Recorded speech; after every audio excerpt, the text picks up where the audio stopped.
A paz e a graça a todos os irmãos. Que Deus abençoe a cada um de vocês, a todos nós. Mais uma vez, trago para os irmãos mais um assunto importante, um assunto de extrema necessidade para o povo de Deus. E o Senhor Jesus Cristo possa iluminar nossas mentes, nossos corações, o Espírito Santo possa estar agindo em nossas mentes e em corações também, para compreender esse assunto com humildade, sinceridade e sem preconceito. E iremos estudar esse tema proposto na tela, uma nova mente, um novo coração. Essa é a primeira parte do estudo. Esse estudo está dividido em duas partes. Na primeira parte, iremos compreender, teremos um diagnóstico de um problema que temos, que é o nosso coração, a nossa mente natural.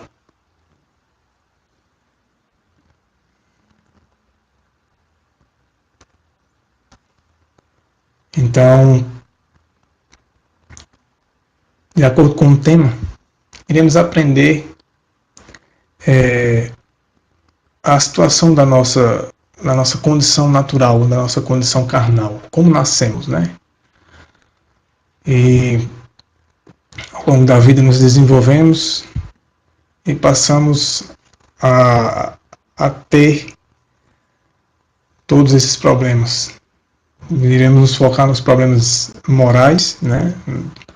Nos problemas morais e espirituais, e de caráter e de personalidade. Então, irmãos, de acordo com o tema, iremos descobrir nesse estudo, com uma gama de textos bíblicos, iremos apenas apresentar a Bíblia, que é a nossa regra de fé, para compreender esse assunto. Não é um estudo que seja assim completo, né? Não é um estudo exaustivo, essa é a palavra que eu queria dizer, exaustivo, um estudo definitivo, mas é um estudo que contém muito material bíblico para nos ajudar a compreender esse tema. O porquê que precisamos de uma nova mente e de um novo coração. E vamos entender que o Senhor Jesus ele não morreu apenas, claro que também foi para isso, até porque é por meio disso que recebemos esse dom da nova mente, esse novo coração. Que o Senhor Jesus morreu também para nos outorgar, para nos dar, pela graça dele, uma nova mente, um novo coração. Por quê? É interessante indagar, por que precisamos de uma nova mente e um novo coração? Como isso acontece? Como é o nosso coração e a nossa mente natural? A gente vai ver somente pela Bíblia. Interessante os textos que iremos apresentar. Então, sem mais delongas, vamos começar. E se os irmãos estiverem próximo a vocês, ou já estiverem em mãos suas Bíblias, é importante. O que iremos apresentar aqui é um estudo, não é um sermão. É um estudo. Com o intuito de que os irmãos por si próprios possam fazer como os bereanos. Examinar por si próprios, com sinceridade, com humildade, com espírito de oração e entrega da mente e do coração a Deus, para que o Espírito possa os guiar a toda a verdade. E só o Espírito, o Espírito Santo, é quem pode nos dar o discernimento espiritual que nós não temos. Outro fator também do porquê que precisamos ter uma nova mente e um novo coração. Então, primeiramente, nessa passagem de Números, capítulo 15, versos 39 e 40, nós iremos ver uma advertência, uma orientação de Deus. Apesar de ter sido para o povo no tempo de Moisés, mas a natureza humana não mudou. Pelo contrário, ela piorou. Ela piorou. Muitos pensam que melhorou, mas não. Após a queda, não houve uma evolução. Houve um regresso. Então, foi necessário que Deus fosse trabalhando na humanidade para que Deus pudesse ajudar a humanidade a enxergar a sua situação, sua necessidade de um Salvador e sua necessidade de uma transformação, e de que não era capaz de viver uma vida digna de ser um filho de Deus, de estar unido a Deus, de estar em união e comunhão com Deus. Não teria como mais, pelas próprias forças, pela própria capacidade humana. Em Números 15, versos 39 e 40, a gente começa. Eu não vou mais me prolongar nos comentários, porque os próprios textos irão esclarecer por si mesmos. Será a Bíblia explicando Bíblia. Então vamos lá. No verso 39, em Números 15, é dito o seguinte. Preste atenção, está na metade para o final do verso 39. Se você tiver sua Bíblia aí, estiver olhando sua Bíblia, você vai perceber que essa parte está da metade para o final do verso. E se segue no verso 40. E é dito o seguinte. Veja. Não seguireis os desejos do vosso coração, e nem os dos vossos olhos. Curioso, só uma observação, é que hoje é muito comum ver nos filmes, novelas, desenhos animados, inclusive a Disney e uma série de tantas outras produções cinematográficas e de animações, enfim, o mundo em geral, na música também, tem uma filosofia muito forte em querer induzir o ser humano a seguir os desejos do coração, seguir os sonhos do que tem no nosso coração. E as pessoas têm o costume de dizer assim, Deus conhece meu coração. É claro que Ele conhece. Você vai conhecer também o que tem no seu coração, natural, no nosso coração carnal, no nosso coração pecaminoso. E a partir de então, é melhor que a gente possa refletir antes de dizer, Deus conhece o meu coração, porque geralmente as pessoas não dizem isso no sentido de que eu realmente preciso de uma mudança, preciso da ajuda de Deus. Não, elas dizem no sentido de que o que elas estão fazendo, elas creem que Deus sabe que é bom, mas não é bem assim. Vamos de novo. Repetir o verso 39. Não seguireis os desejos do vosso coração, diz Deus.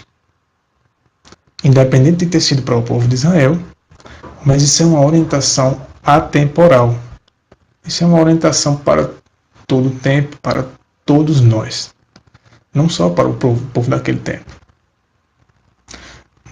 Nem os desejos dos vossos olhos, após os quais andais adulterando.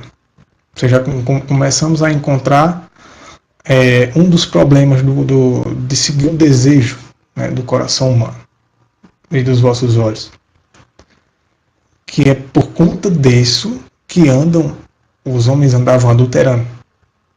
Esse adultério aí pode se ampliar, não apenas na questão de relação sexual, mas também de trair Deus.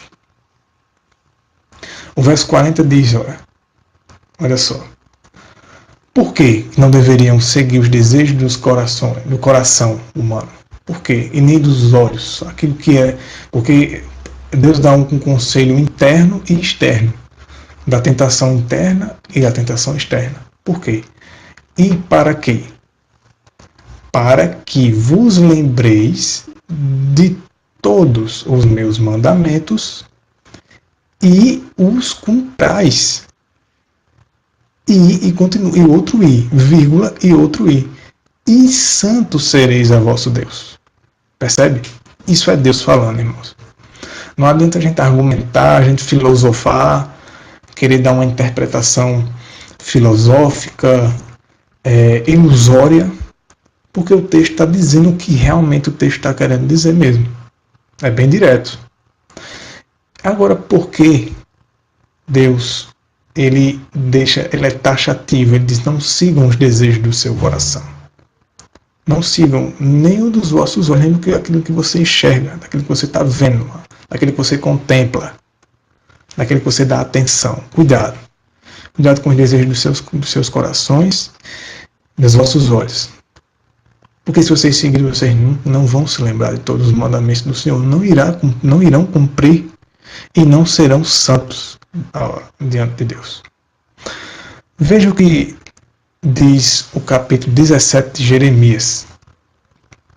Jeremias, capítulo 17, bastante conhecido esse texto. O verso 9 diz o seguinte. Estou usando aqui a versão King James Fiel de 1611. Ao longo do estudo vocês vão perceber que com a referência bíblica eu também coloquei a referência da tradução. Para que quem estiver lendo, por acaso estiver usando uma Bíblia só, vai notar alguma diferença na tradução, mas justamente foi porque eu procurei mesclar o estudo com várias traduções para dar um sentido mais objetivo, mais esclarecedor de cada texto. Vocês vão compreender isso no decorrer do estudo. Vamos lá. Jeremias 17:9 diz o seguinte: o coração, veja como Deus é direto. Deus conhece nosso coração. E olha o que é que ele diz do nosso coração. Isso é a palavra de Deus. Isso não é imaginação, nem interpretação humana, nem minha. É o que está escrito. Você pode ler isso em todas as traduções da Bíblia. Pode olhar, conferir na sua Bíblia. E se Deus diz isso, veja só, o coração é enganoso acima de todas as coisas. Olha, agora faz sentido porque Deus disse que não sigam os desejos do vosso coração. Cuidado. E ele continua desesperadamente perverso. O coração humano, natural, ele tem uma inclinação muito forte para o mal. Ele tem uma tendência para o mal. Ok? Isso é o que diz Deus. E Deus ainda termina concluindo: quem pode conhecê-lo? Senão Deus. Não é? Agora você entende, né? O coração é enganoso. Por isso não devemos seguir os desejos do nosso coração. Quando a palavra de Deus fala coração, também se refere à mente, aos pensamentos, às intenções. E a gente vai compreendendo ao decorrer do estudo o quanto é perigoso e o quanto devemos evitar.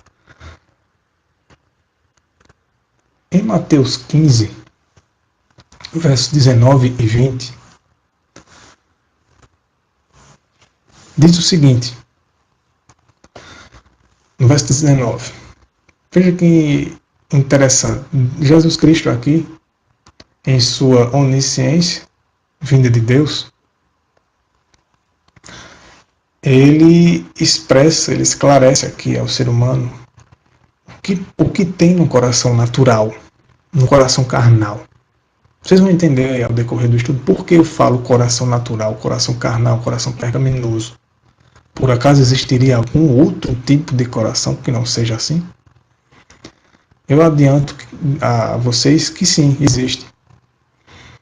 E nós vamos entender que outro coração seria esse.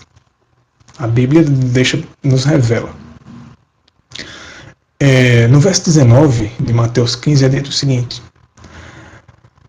porque, vamos recapitular, Números 15 diz que Deus disse: não sigam os desejos do coração de vocês, nem daquilo que vocês olham, porque Satanás encontra na inclinação do coração, na fraqueza do coração, um meio de ter acesso para te escravizar, para te derrubar. Por isso que a tentação externa ela encontra acesso internamente. Por quê? Porque há uma inclinação a isso. É como um imã. O nosso coração é um imã e a tentação, esse é só um exemplo grosseiro, mas dá para se tirar uma lição disso. É como se o coração, nosso coração natural, ele fosse um imã e as tentações de Satanás fossem o ferro. O imã ele atrai o ferro, mas o ferro não está nele, ok? Então tudo isso que nós iremos ler agora em Mateus 15 não vem de nascimento, vem as inclinações e ao decorrer da vida nós iremos adquirindo todas essas coisas. Vamos desenvolvendo e adquirindo. Veja só. Veja o que o Senhor Jesus diz. Porque do coração procedem os maus pensamentos. Curioso, né? Do coração. Você pensa assim, bem, o coração pensa. É porque para a Bíblia, no pensamento do autor bíblico, o coração é sinônimo, ele está relacionado com a mente também. Por isso que o tema do estudo é uma nova mente, um novo coração. Porque um está relacionado ao outro. Então diz, é porque do coração procedem os maus pensamentos. Ele viu em Jeremias que o coração é enganoso. Viu que em números que não devemos seguir os desejos do coração humano. Não devemos seguir a filosofia do mundo, que diz que siga os desejos do seu coração, realize os desejos do seu coração. Isso não é bíblico, isso é antibíblico. Existe até a passagem na Bíblia que diz que Deus realizaria os desejos do nosso coração. Mas você vai entender, isso é um salmo, você vai entender quando é que Deus pode realizar os desejos do nosso coração. Não os desejos naturais. Vamos entender isso mais para frente. Por hora, vamos continuar no entendimento dessa passagem. Porque do coração procedem os maus pensamentos. E que tipo de pensamentos, que intenções são essas? Assassinatos. Levando em consideração que 1 João capítulo 3, verso, se não me engano, 15, mas está no capítulo 3 de 1 João, você pode conferir depois na sua Bíblia, é dito que aquele que odeia o irmão é assassino. Então, assassinatos aqui nesse texto não se refere apenas ao ato praticado ou à vontade em si desenfreada de matar alguém, mas só o fato de você odiar. Diante de Deus você já é considerado um assassino. Então, cuidado. Às vezes a gente lê esses textos aqui e diz, eu nunca matei ninguém, nunca vou matar, então não sou assassino, mas odeia alguém. Então você já se classifica aqui. O que mais procede do coração, além de assassinatos? Adultérios, em todas as suas classes, em todas as suas formas, fornicação, né, o que seria relações sexuais antes do casamento, furtos, roubos, né? Falsos testemunhos. Os falsos testemunhos, os quais temos uma facilidade tremenda de cometer. E blasfêmias. Todo tipo de blasfêmia, tudo aquilo que Deus abomina, tudo aquilo que ofende a Deus. E no verso 20 diz o seguinte, são essas coisas que contaminam o homem. São essas coisas que contaminam o homem.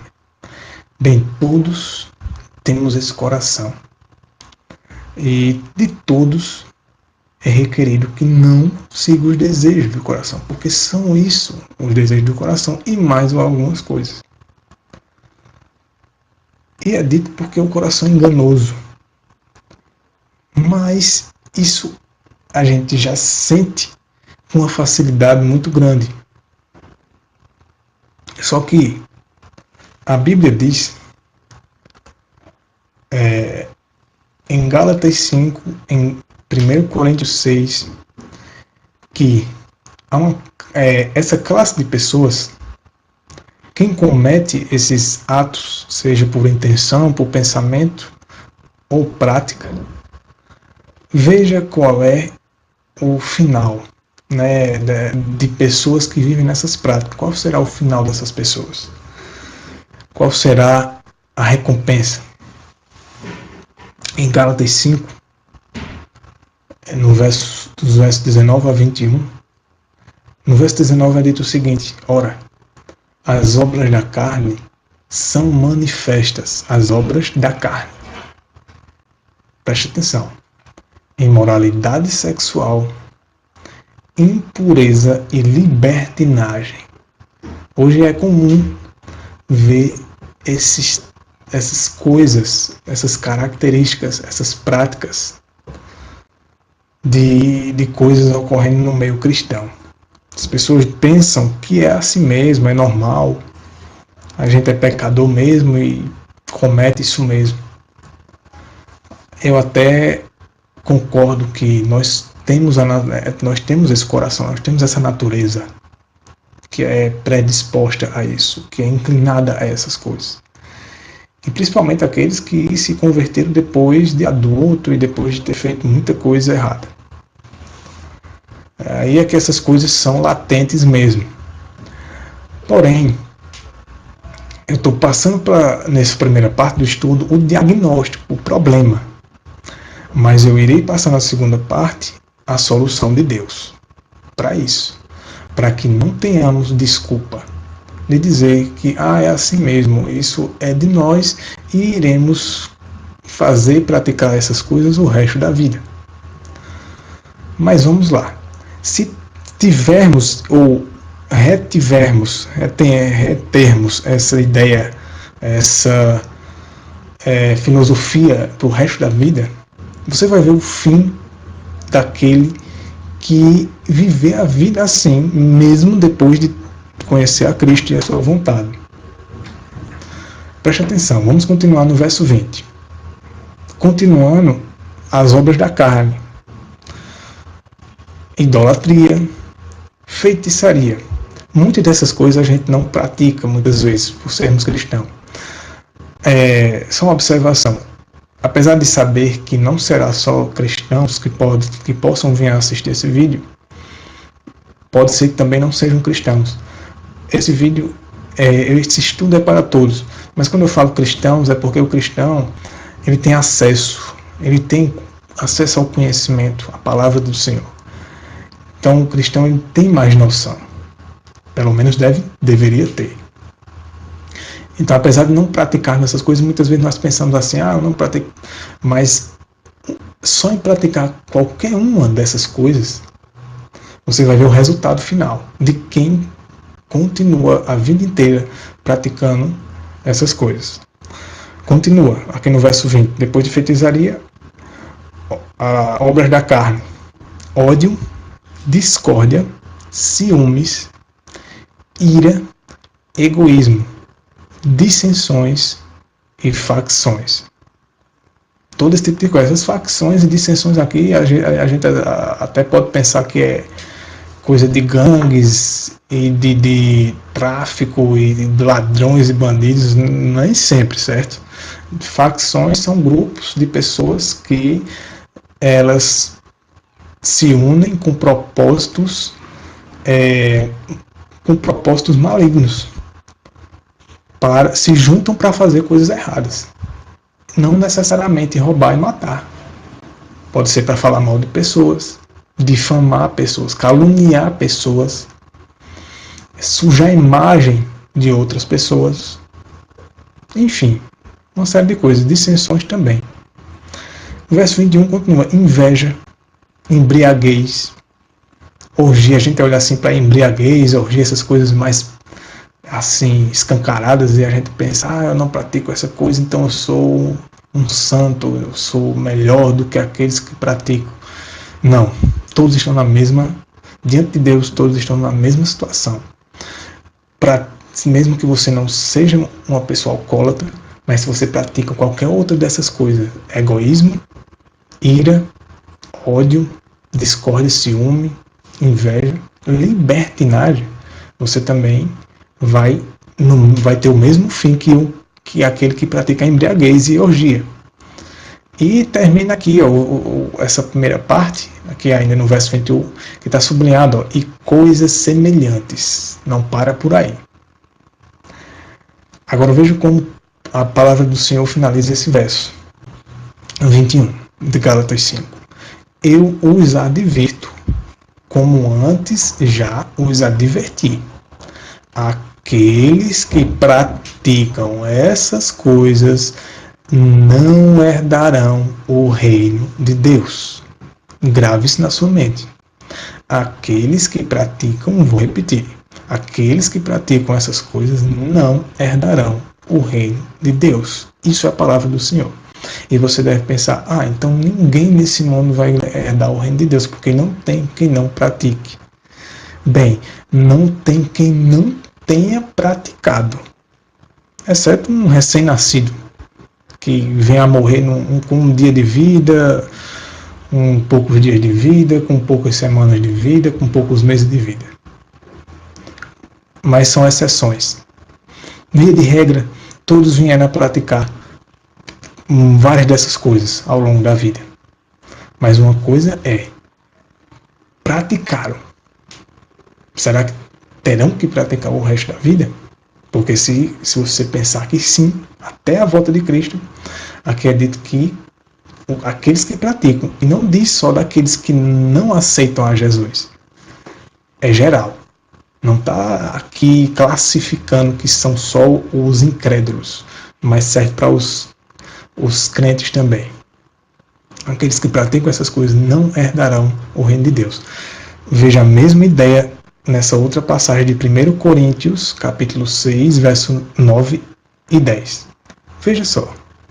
Vocês não sabem que os perversos, tem tradução que diz, essa tradução que eu estou usando aqui, nessas duas passagens é NVI, tem tradução que fala os injustos, que também são perversos. Mas diz, vocês não sabem que os perversos não herdarão o reino de Deus? Observa isso, preste atenção. Os perversos não herdarão o reino de Deus. Ok? É o que Deus está dizendo. Não herdarão o reino de Deus. Se você pensa o contrário, então é uma ideia sua. É uma interpretação sua. É da sua imaginação, é o que você acha. Mas o que a Bíblia diz não é isso. Os perversos não herdarão o reino de Deus. E vale uma observação. Deus não leva em conta o tempo da ignorância. Aqui por isso que eu estou falando, está falando muito aos cristãos e para aqueles que estão aprendendo isso agora. A partir do momento que você sabe o que é errado e continua fazendo questão de continuar no errado, você se enquadra aqui. Dando desculpa para o pecado, dizendo que é assim mesmo, nós somos pecadores e não temos o que fazer. Como eu disse, mais para frente iremos estudar a segunda parte desse tema, onde Deus, na palavra dele, nos mostra a solução. Não ficamos sem solução, irmãos. Não se preocupe. Nem tudo está perdido.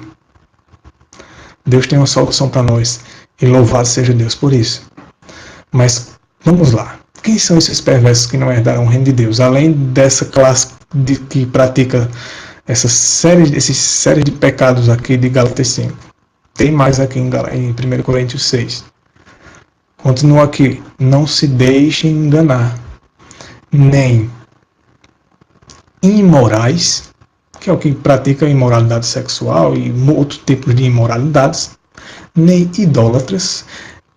Vale um detalhe aqui nesse idólatras, que também está lá em Gálatas 5. Idolatria não é só adorar imagem. Você pode idolatrar dinheiro, pode idolatrar bem materiais, profissão, pessoas, objetos, ou a si mesmo, ao seu eu, ao seu ego. Ok? Então, idolatria, se você estudar esse assunto na Bíblia, você vai chegar a essa conclusão. Então, vamos lá. Nem idólatras vão entrar no reino de Deus, nem imorais, nem adúlteros, nem adúlteros. Iremos ver logo mais essa questão do adultério, ela não é só na prática. Deus não considera um adúltero só aquele que pratica o ato de sexo ilícito fora do casamento, mas aquele também que tem a intenção. Nós vamos ver isso mais para frente. Nem homossexuais passivos ou ativos, eu não vou entrar no mérito da questão, para bom entendedor, poucas palavras bastam, a Bíblia está dizendo, vamos continuar. Até porque esses que praticam essas coisas não são nem melhor nem pior do que os que praticam essas outras coisas, estão todos no mesmo pacote. Então não se acha melhor se você pratica homossexualismo, e também não se acha melhor, não se acha pior se você pratica. Todos estão na mesma situação. Entretanto, continuando, todavia, o verso 10 diz, nem ladrões, nem avarentos. Avarentos é aquele que dá um valor extremo ao dinheiro, ao ganho, e faz daquilo ali um ídolo, né? Nem alcoólatras, nem caluniadores, nem trapaceiros herdarão o reino de Deus. Os que praticam tais coisas não herdarão o reino de Deus. Ok? Bíblia, essa é a palavra de Deus. Parece ser duro e é difícil para a gente ouvir. E a gente se passa na nossa mente. Então ninguém vai herdar o reino de Deus, porque não tem quem não pratica essas coisas. Pelo menos uma dessas coisas. Mesmo sendo cristão, mesmo estando na igreja. Eu concordo. Não tem quem não pratique. Porém, não será assim até a volta de Cristo. Há uma solução de Deus para o homem. Iremos entender isso mais para frente. Outra lista está em Efésios 5. Você vê que... E outra, eu não coloquei todas as listas da Bíblia. Tem mais umas duas que está lá em Apocalipse, que também relaciona, né, onde junta uma lista em alguns versos, informando a qualidade daqueles que não herdarão o reino de Deus, as coisas que eles praticam e o resultado final deles. Aqui em Efésios 5 é outra lista. Do verso 5 a 7 diz assim, porque vocês podem estar certos disto. Nenhum imoral, você vê que tem muitos que se repetem, nenhum imoral, ou impuro, ou ganancioso, que é idólatra. Você vê que esses aqui são idólatras. O ganancioso, ele é um idólatra. Tá vendo? Que não é só adorar a imagem, que é idolatria. A própria Bíblia explica. Olha, nenhum desses tem herança no reino de Cristo. Nenhum deles. No verso 6 diz, ninguém os engane com palavras tolas. Ou seja, ensinando o contrário disso. Há quem diga assim, mas o Senhor Jesus morreu por nós, e quando eu aceito o Senhor Jesus, mesmo que eu pratique essas coisas, o sacrifício dele encobre esses meus pecados. É como se Deus fosse um comparsa, um juiz corrupto, pai de filhos que gostam de praticar todo tipo de coisa errada pela cidade, infringir leis de trânsito, maltratar pessoas, de mendigos de rua, beber por aí, sair batendo nas pessoas, e quando a polícia pega esses filhos desse juiz, então os filhos, quando se vê numa situação dessa, o juiz olha para eles e diz assim, não filho, não se preocupa, eu pago a pena de vocês, eu liberto vocês porque eu sou juiz, eu tenho poder para isso. Vocês podem continuar praticando as coisas erradas de vocês tranquilo, porque eu pago. Essa é a impressão que muitos cristãos estão dando.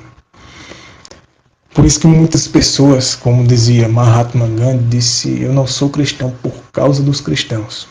Porque as pessoas tornaram o cristianismo algo, você aceita Cristo, você agora tem como se fosse uma licença, uma habilitação para pecar. Agora você pode pecar tranquilo, com desencargo de consciência. Porque é só ter fé em Cristo e está tudo certo, está liberado.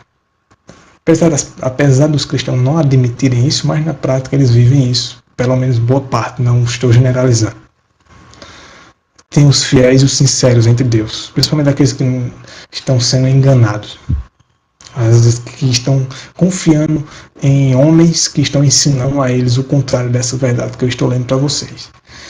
Se encaixam esses nessa passagem de Efésios 5, verso 6. Olha, ninguém os engane com palavras tolas.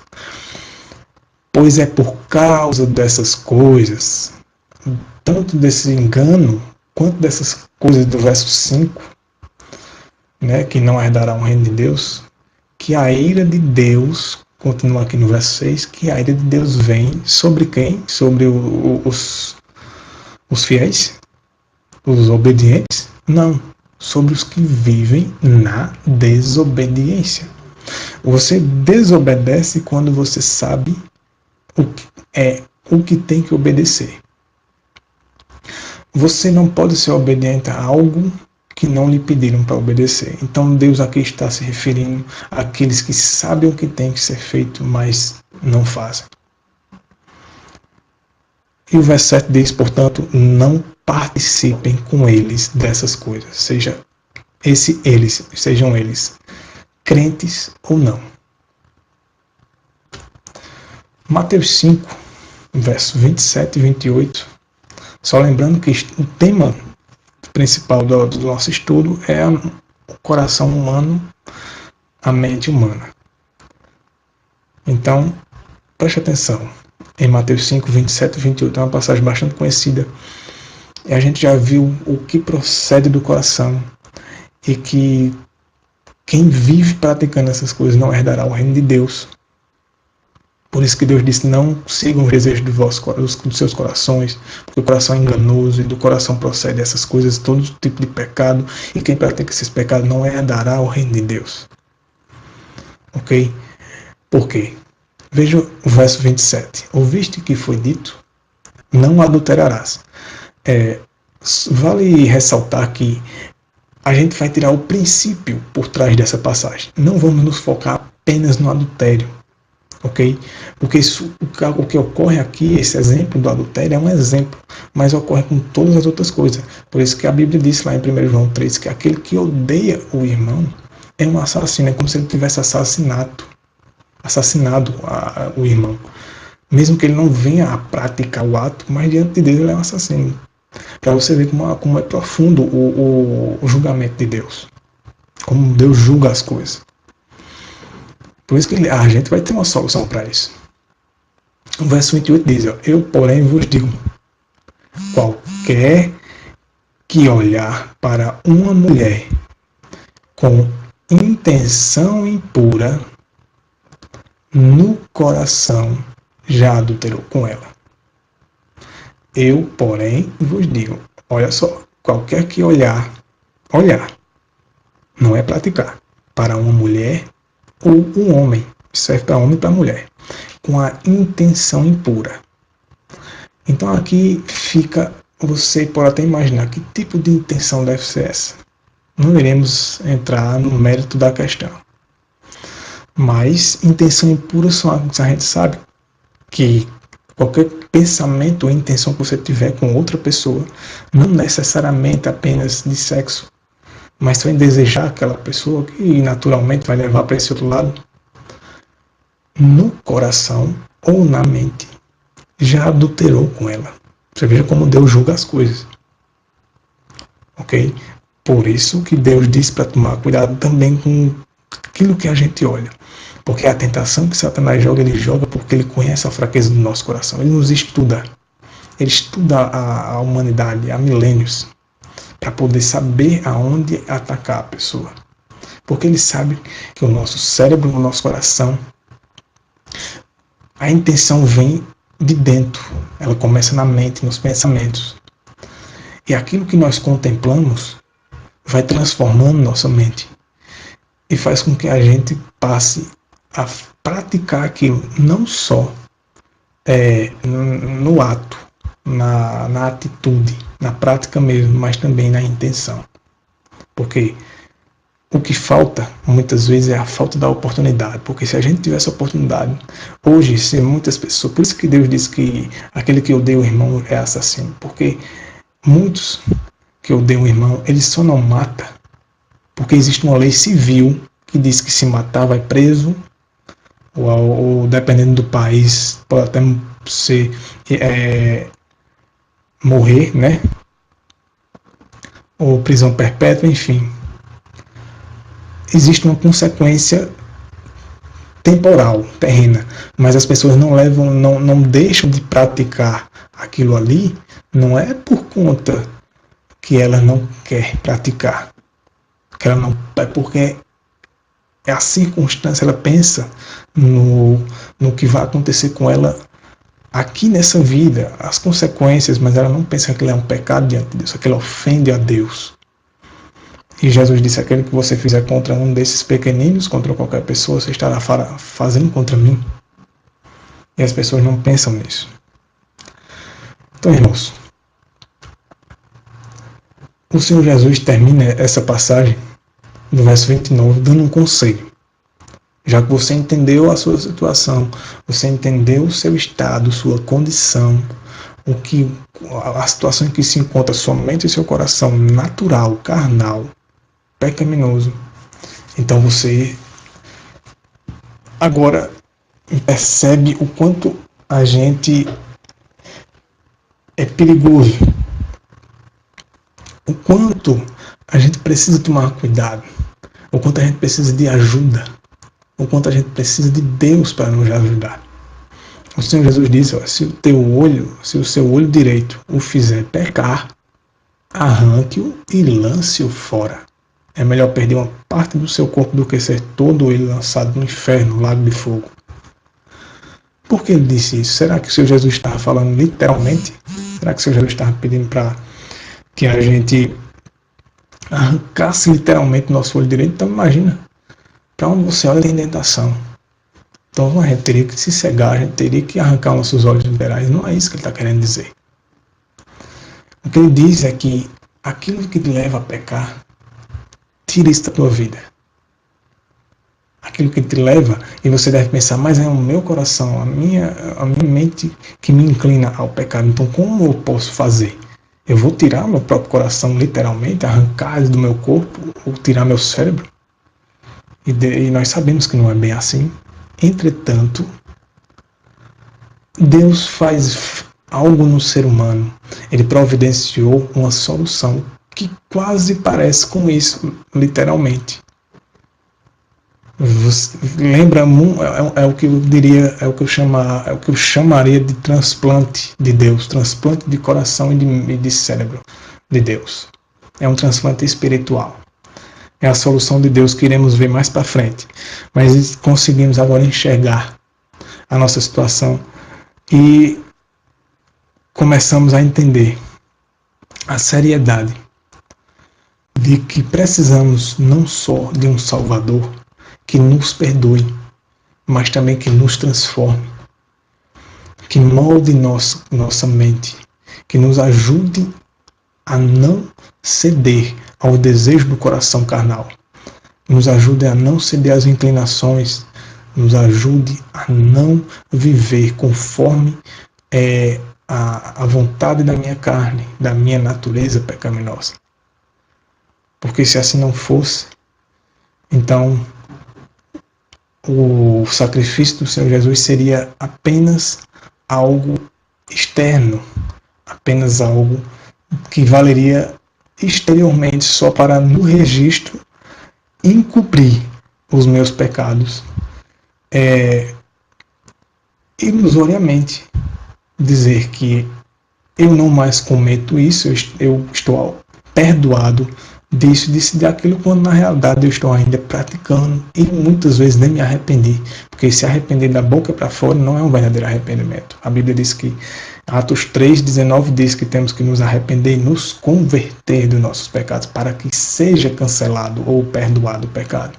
Provérbios 28,13 diz que aquele que encobre, que esconde, que não confessa e não se arrepende, ou seja, aquele que se mantém no seu pecado, dando uma de quem não sabe que está fazendo errado, mas está fazendo errado, ele não prosperará.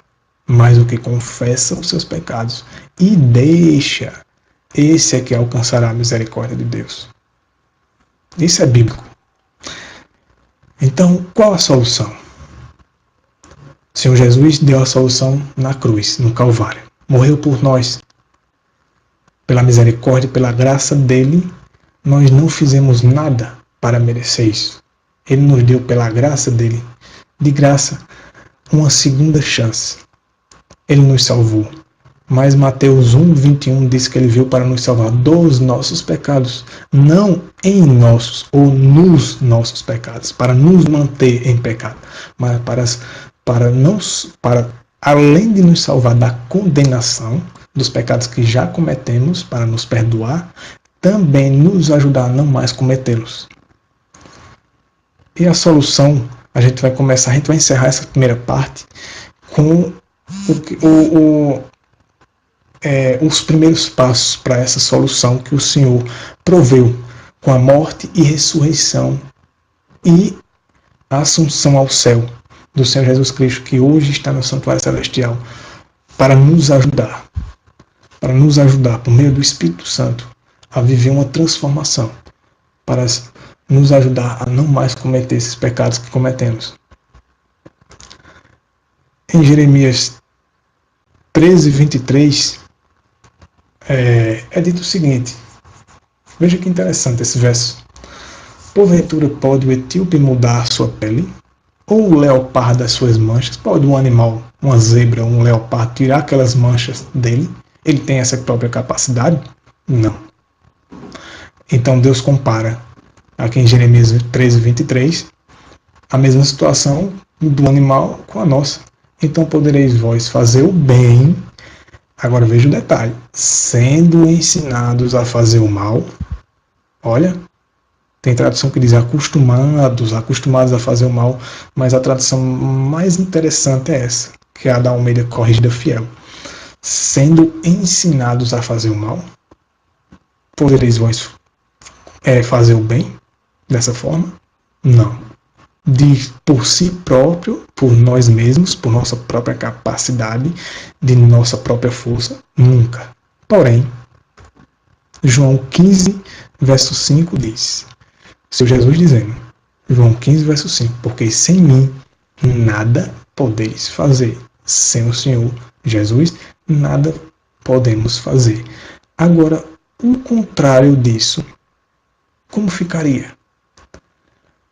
Eu diria que o contrário seria, porque eu não vou nem interpretar, eu vou ler um texto que é o contrário desse texto.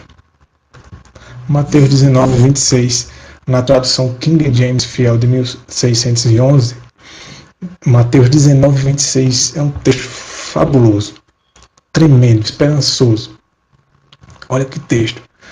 Com os homens, isto é impossível. O que é impossível? Mudar nossa natureza, nossa condição. Deixar de praticar essas coisas erradas. É impossível. Com os homens. Ou para os homens. Para nós. Agora veja o restante do verso. Mas, com Deus, todas as coisas são possíveis. Com Deus. Tem tradução que diz para Deus. Dá no mesmo. É Deus quem opera o querer dele, o realizar dele. Mas é Deus. Com Deus, todas as coisas são possíveis. Aquele que crê o contrário disso é uma pessoa que, infelizmente, não crê no poder e na capacidade de Deus. Porque a Bíblia diz, com Deus, todas as coisas são possíveis. Pode um homem deixar de fazer, pode um homem fazer o bem, sendo ensinado a fazer o mal por si próprio? Não, mas com Deus, sim, é possível. Porque aqui diz que todas as coisas são possíveis. E agora vamos entrar na parte final dessa primeira parte do estudo, do tema. João 3, verso 3, 5 e 6 diz. Vamos começar os primeiros passos para a solução. Primeiros passos para a solução é com Deus. Ok? Vamos lá. O homem natural, o homem carnal, com o seu coração carnal, seu coração natural pecaminoso, ele não tem como escapar de cometer aquelas outras coisas que a gente viu, as quais quem vive praticando elas não herdará o reino de Deus. Mas Deus não deixou o homem viver por suas próprias forças, sozinho. Deus não pediu para o homem obedecê-lo por conta própria. Deus proveu uma solução. Veja a solução de Deus. Verso 3 de João 3 diz: se um homem não nascer de novo, ele não pode ver o reino de Deus. Você percebeu que lá naqueles versos, naquelas listas lá que eu mostrei a vocês, em Gálatas 5, em 1 Coríntios 6, em Efésios 5, e aquela passagem que Jesus disse que do coração procedem tais e tais coisas e esses não verão o reino de Deus. Por quê? Porque aqui diz, olha, em João 3, no verso 3, se um homem não nascer de novo, ele não pode ver o reino de Deus. Por quê? Porque ele continuará praticando aquelas coisas. Olha o que é que diz o verso 5. Se um homem não nascer da água, seria batizado, ou seja, primeiro passo, que até para dar esse passo é necessária a ajuda de Deus, é o Espírito Santo quem conduz a pessoa a tomar essa decisão. Claro que o Espírito Santo não força a pessoa, ele convence a pessoa, ele instrui, ele influencia, ele ajuda a pessoa a compreender essa necessidade, a compreender o que o Senhor Jesus fez por ele, a ter esse amor por Deus, que seria um gesto de gratidão, uma resposta ao amor de Deus. O amor de Deus nos constrange a isso. Porém, olha, se um homem não nascer da água, mas não para por aí, porque tem gente que acha que ser batizado é tudo. Foi batizado, acabou. Pode agora, você agora receber uma licença para fazer o que você quiser. Está batizado uma vez salvo, salvo para sempre. Não é bem assim. Tem um outro processo que é o mais importante e que é o processo que dá continuidade para o restante da vida. Ou seja, se o homem não nascer da água e do Espírito, esse é o outro processo, e do Espírito, nascer do Espírito, ele não pode entrar no reino de Deus. Além de não poder nem ver, ele não pode nem entrar, se ele não nascer da água e do Espírito. Nós iremos nos focar na parte de nascer do Espírito. Nascer da água é um outro tema, a questão do batismo é um tema para um outro estudo, que também é importante e deve ser estudado também. Porém, iremos estudar a parte espiritual. A parte de nascer do Espírito é um novo nascimento. E Nicodemos, quando viu isso, disse: Senhor, como eu vou voltar para o ventre da minha mãe? Isso é ilógico, isso não tem cabimento. Mas Jesus estava falando de algo espiritual, algo de Deus, uma segunda chance, a providência divina, a solução divina para a condição humana, para ajudar o homem a viver uma nova vida, literalmente. Se o homem não nascer da água e do Espírito, ele não pode entrar no reino de Deus. E no verso 6 diz, olha, o que é nascido da carne é carne, ou seja, pratica as obras da carne, vive pelas obras da carne, vive praticando as obras do coração, seguindo os desejos do coração. Porém, o que é nascido do Espírito é Espírito. Então, meus irmãos, em 1 João 3,9 diz o seguinte: por que é necessário nascer do Espírito? Por que é necessário nascer de novo? Além da gente saber que precisamos de uma solução para nosso problema, porque nosso problema é que não conseguimos parar de praticar aquelas coisas, mesmo que a gente tente. Por algum tempo a gente até consegue deixar de fazer algumas coisas, mas existem outras, principalmente a questão do egoísmo, que quem for egoísta não vai herdar o reino de Deus, a questão do adultério. Só em pensamento, Deus diz que se você olhar para uma mulher ou para um homem, se for o caso da mulher, e ter a intenção impura, você já está adulterando, e os adúlteros não irão entrar no reino de Deus. Se você odeia alguém, você é considerado um assassino diante de Deus, e os assassinos não vão herdar o reino de Deus, e por aí vai. Então precisamos de uma solução. Não precisamos somente ter nossos pecados perdoados, o que também é o primeiro passo. É ter primeiramente o nosso registro passado perdoado, apagado, para agora fazer um novo registro. Porque tem gente que diz assim, tem um registro perdoado e o novo registro a gente faz do jeito que a gente quer, mas o que fica é o que está lá no céu. Mas isso não tem lógica. Veja o que é que diz 1 Coríntios 3,9. A respeito do nascimento, do novo nascimento, que é nascido do Espírito, ou seja, nascido de Deus. É um novo nascimento. É algo espiritual, é uma dádiva de Deus. É pela graça, a misericórdia e a graça de Deus, dando ao homem uma nova chance. Olha o que é que acontece, olha o propósito de Deus, conceder ao homem essa nova chance, esse novo nascimento. Por que Deus precisa conceder ao homem? Porque o homem precisa disso. Na realidade, é o homem quem precisa disso, porque Deus, pela misericórdia, amor e graça dele, ele concede isso ao homem. Aquele que é nascido de Deus não comete pecado. Isso é uma promessa de Deus. Mesmo que eu diga assim, mas eu já nasci de novo, mas eu ainda peco. Bem, a questão de você dizer, ou eu dizer que nasci de novo é presunção. Porque ser batizado é nascer da água. Agora, nascer do Espírito é uma outra história. Aqui diz que aquele que é nascido de Deus, que equivale a ser nascido do Espírito. Porque o Espírito Santo também é Deus. Não comete pecado.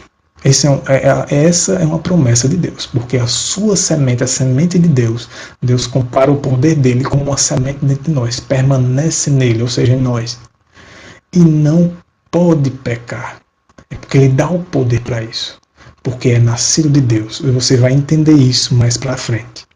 Mas a gente começa agora a compreender a solução de Deus, por isso que precisamos nascer de novo.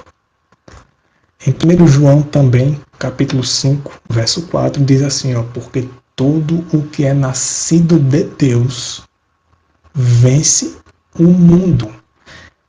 O mundo engloba tudo que é influenciado pelo mundo, que vem de Satanás. O que é contrário à vontade de Deus. E esta é a vitória que vence o mundo. A nossa fé. Perceba que não é a fé apenas, porque é pelo poder de Deus, só que começa com a nossa fé. Nós temos que ter fé nisso. Até a fé é Deus quem nos dá.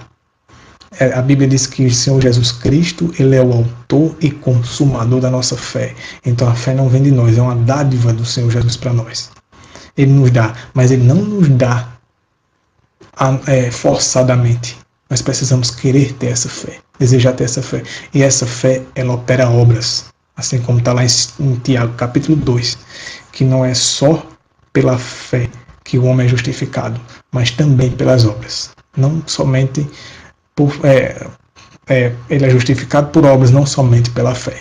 Lá em Tiago 2, você vê isso quando está falando de Abraão, da fé de Abraão, porque se consumou em obras, em atitudes. Então essa fé é uma fé ativa.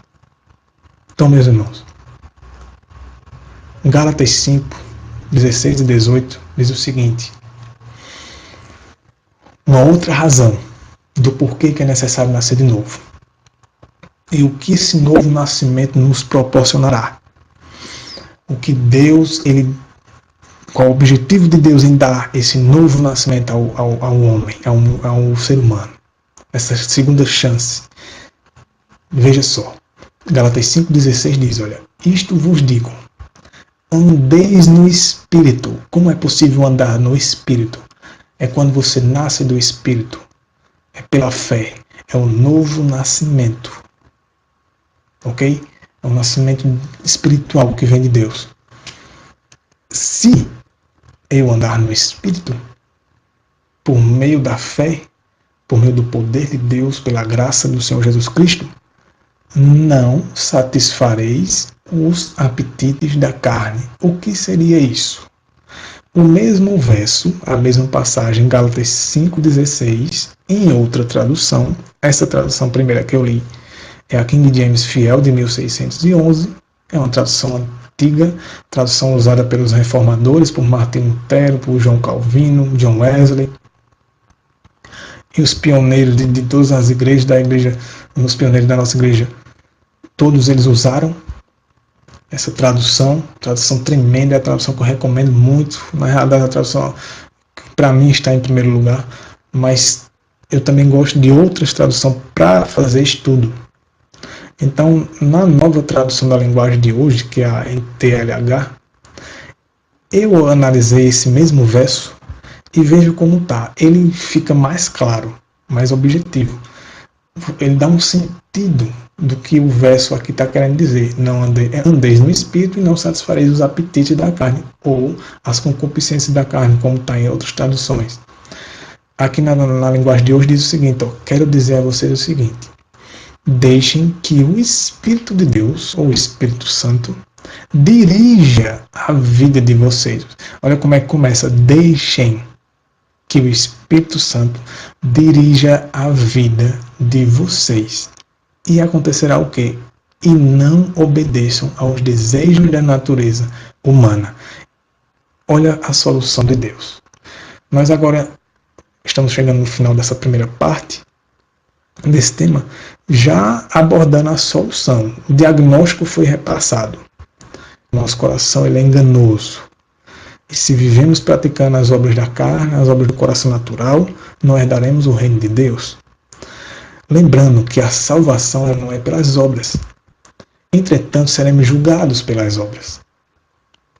A salvação é pela fé no que Cristo fez, mas o que Cristo fez, ela precisa ter uma transformação em nós. O resultado do que Cristo fez por nós causa uma transformação em nós, caso aceitemos essa nova vida. Porque andar no Espírito é nascer do Espírito, é ter o Espírito habitando em nós e nos conduzindo a uma vida diferente. E nós vamos entender isso melhor na próxima parte. Mas aqui diz que se nós deixarmos o Espírito dirigir nossa vida, não obedeceremos aos desejos da natureza humana. E no verso 17 diz, porque o que a nossa natureza humana quer é contra o que o Espírito quer. Está na tradução da linguagem de hoje. Ficou muito interessante esse verso nessa tradução. E o que o Espírito quer é contra o que a natureza humana quer. Os dois são inimigos e por isso vocês não podem fazer o que vocês querem. Ou seja, a nossa vontade ela tem que estar em harmonia ou com a vontade de Deus ou com a vontade do diabo. Não existe meio termo, não existe muro. O muro é de Satanás.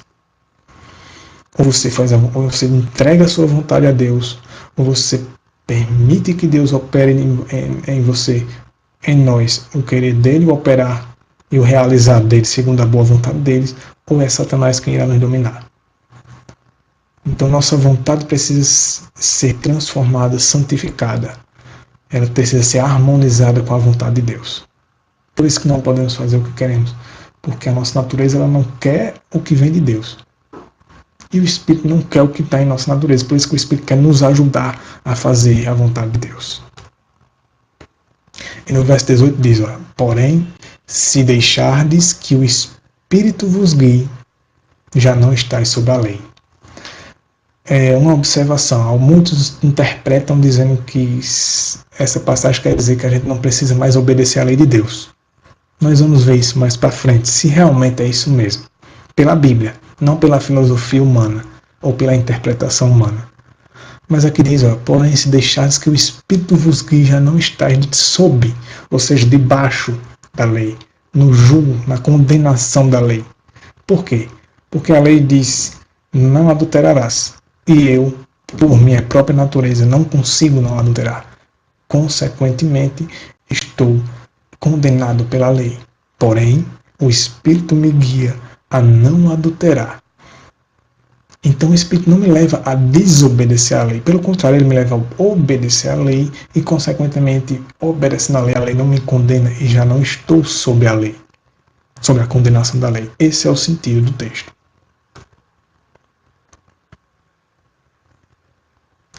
Então, irmãos, nós vamos começar a segunda parte. Iremos encerrar essa primeira parte e nessa segunda parte iremos mostrar a solução de Deus. Que os irmãos possam ter compreendido nossa situação, nossa condição e a necessidade que temos do novo nascimento. Em que acarreta esse novo nascimento? Além disso que a gente já viu agora no final. O que Deus nos dará com esse novo nascimento para solucionar nosso problema? O que seria novamente um novo coração? Porque o nosso coração natural é corrompido. Ele é inclinado para o mal, ele não consegue, ele não nos inclinará a fazer a vontade de Deus. Mas quando nossa vontade, quando o nosso eu é entregue a Deus, quando nossa mente e nosso coração é entregue a Deus, então nascemos novamente. Deus nos dá um novo coração. E iremos ver isso na parte 2. Então que Deus abençoe e que os irmãos possam acompanhar a sequência desse estudo logo mais.